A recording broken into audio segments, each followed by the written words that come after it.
The sun rose on June 17, 1933, just like any other spring day in America's heartland. But outside a massive train station in Kansas City, Missouri, a grand tragedy was about to unfold. That morning, a mass murder committed in front of Union Railway Station shocked the American public into a new consciousness of the serious crime problems in the nation. The killings that took the lives of 4 peace officers and their prisoner are now known as the Kansas City Massacre. The Kansas City Massacre involved the attempt by Charles Arthur, Pretty Boy, Floyd, Vernon Miller, and Adam Ricchetti to free their friend, Frank Nash, a federal prisoner.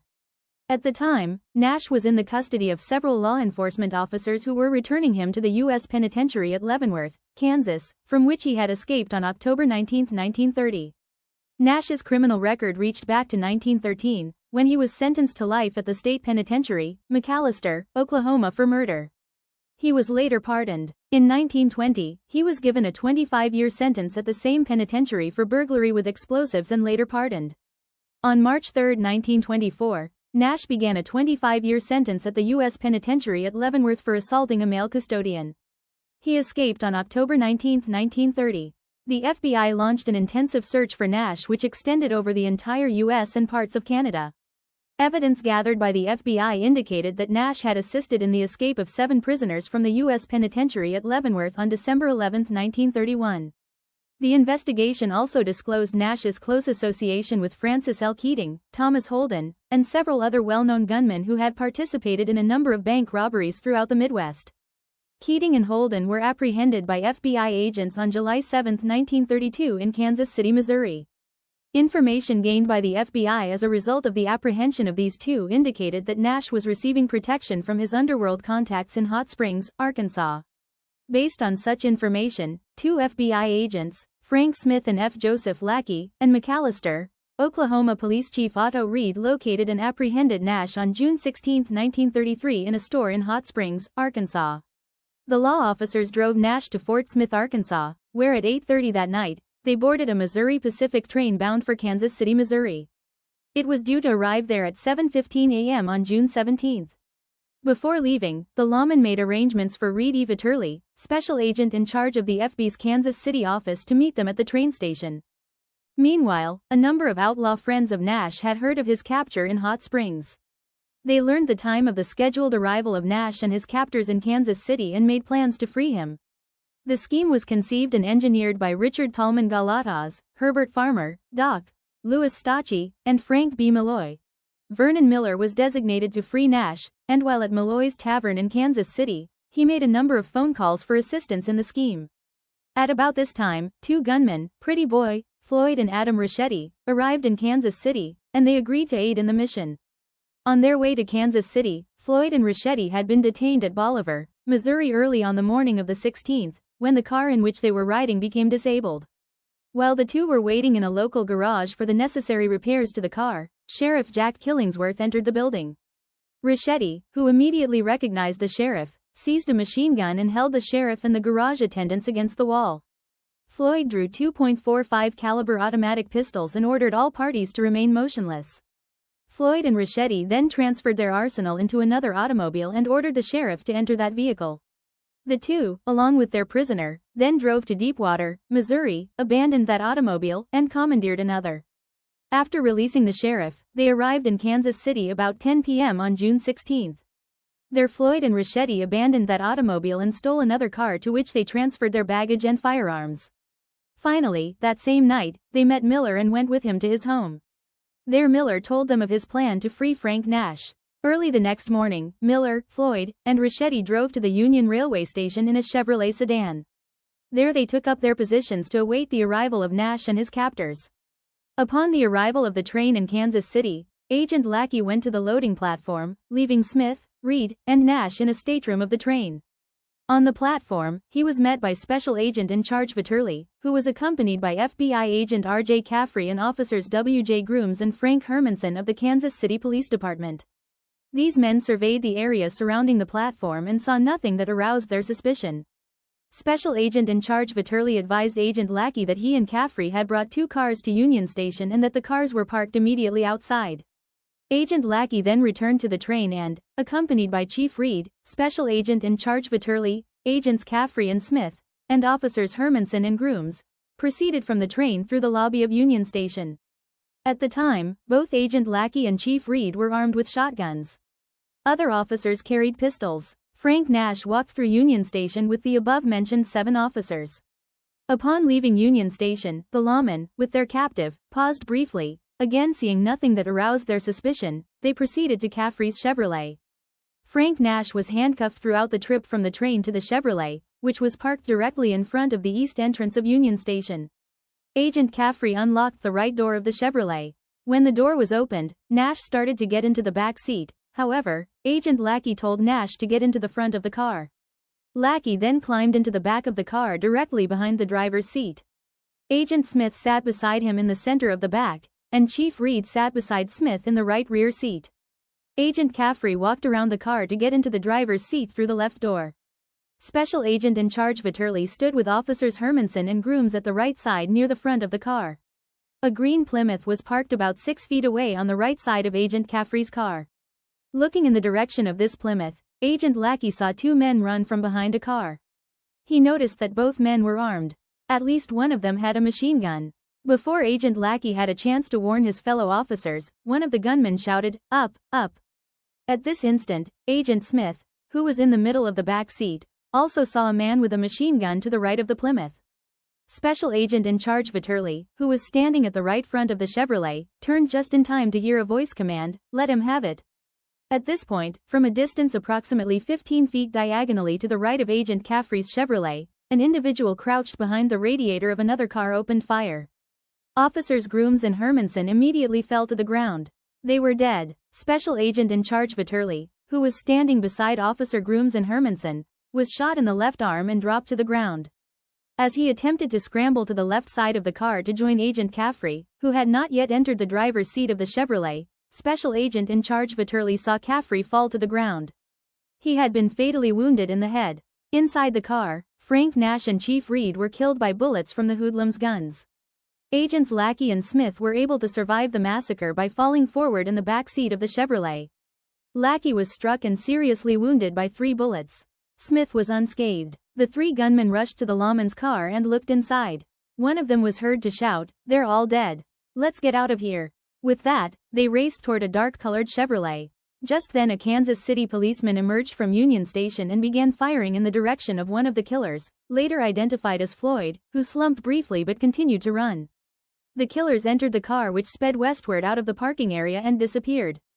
The 3 survivors, Agents Smith and Lackey and Special Agent in Charge Vitterli, reported that the assault lasted possibly 30 seconds. They were uncertain if 3 or 4 gunmen staged the assault. From their account, it was apparent that the 2 Kansas City police officers were killed immediately, followed seconds later by Frank Nash and Chief Reed and then by Agent Caffrey, who was taken to a hospital and pronounced dead on arrival. The FBI immediately initiated an investigation to identify and apprehend the gunmen. The investigation developed evidence that the scheme was carried out by Vernon C. Miller, Adam C. Ricchetti, and Charles Arthur, Pretty Boy, Floyd. The evidence included latent fingerprint impressions located by FBI agents on beer bottles in Miller's Kansas City home and identified as those of Adam Ricchetti, thus helping to link the latter to the crime. Vernon C. Miller, age 37, who had led the killings at Kansas City's Union Station on June 17, grew up in South Dakota. He had enlisted in the U.S. Army during World War I and received extensive training as a machine gunner. Following his release from the Army, he appeared at Huron, South Dakota, where he told stories of his heroism in the war. He also demonstrated to city officials that he was a crack shot, following which he was elected to the position of policeman in 1920. 2 years later, he was elected sheriff and was renominated for the position. Before the election, however, he disappeared and entered a life of crime. Miller's criminal record indicated that he had been arrested on April 4, 1923 and received at the South Dakota Penitentiary in Sioux Falls, South Dakota to serve a sentence of 2 to 10 years and to pay a $5,200 fine for embezzling public funds. In October 1925, he was indicted in federal court in Sioux Falls, South Dakota, for violating the National Prohibition Act. The case was nollie prost in January 1931. Miller then moved to St. Paul, Minnesota and Chicago, where he began his association with underworld gangs. Miller was reported to have been a hired gunman for Louis Buckalter early in his crime career. Following the Kansas City Massacre, Miller, accompanied by a girlfriend, Vivian Matthias, traveled to Chicago and reportedly arrived there on or about June 19, 1933. For a few days, he hid out with a member of the Barker Karpus gang. From there Miller reportedly went to New York. On October 31, 1933, FBI investigation disclosed that Miller was back in Chicago at the apartment of Vivian Mathias. The next day, he escaped a trap set for him there by the FBI. However, Mathias was taken into custody and later pleaded guilty to charges of harboring and concealing Miller. On November 29, 1933, during the FBI's search for Miller, his mutilated body was found in a ditch on the outskirts of Detroit, Michigan. He had been beaten and strangled.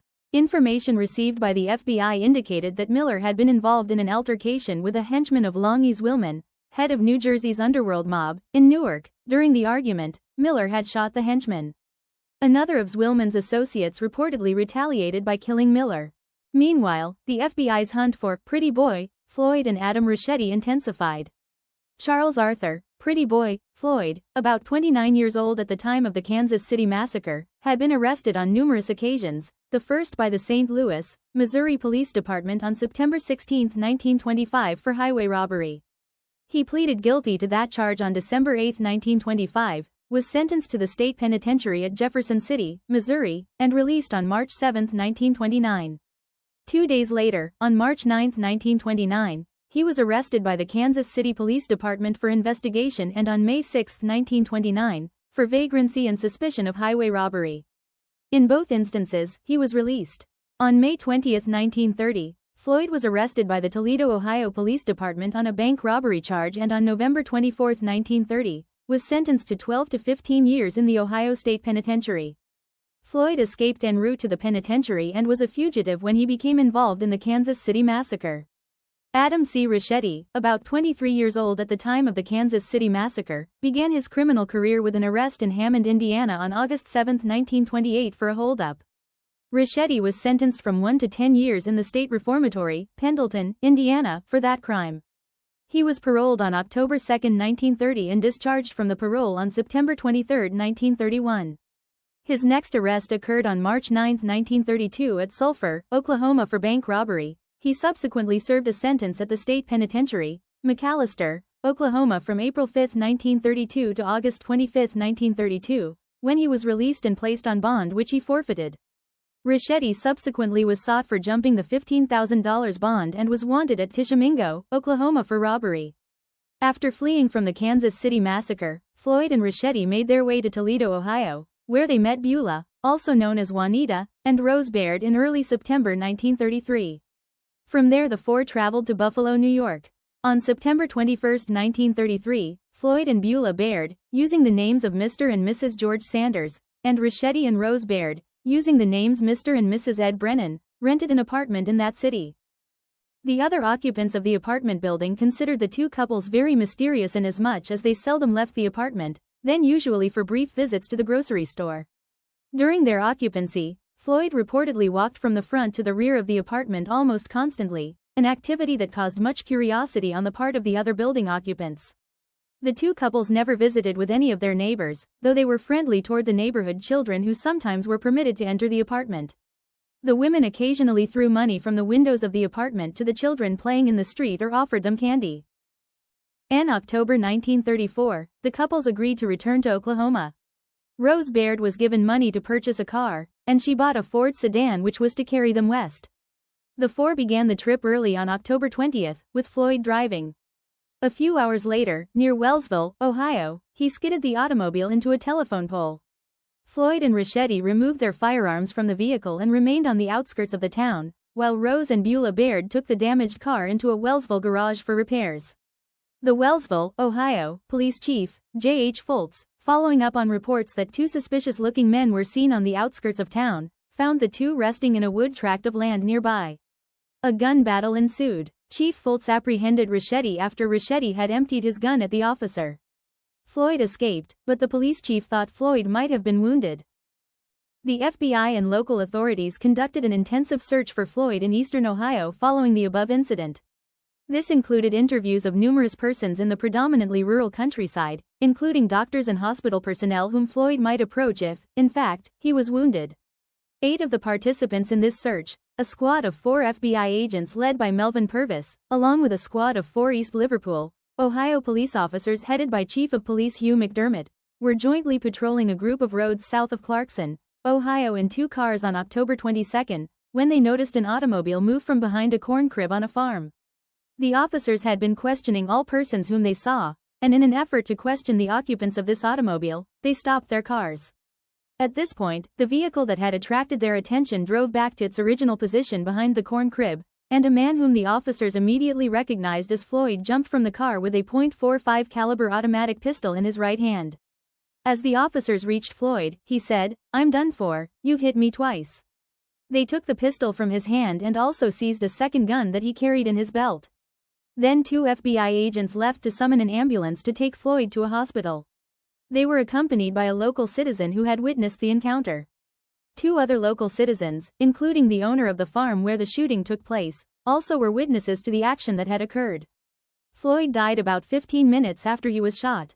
At the time Floyd was killed, a watch and fob, consisting of a lucky piece, were found on his person. Groups of 10 notches were found on each of these items, reportedly carved by Floyd as an indication of the number of people he had killed.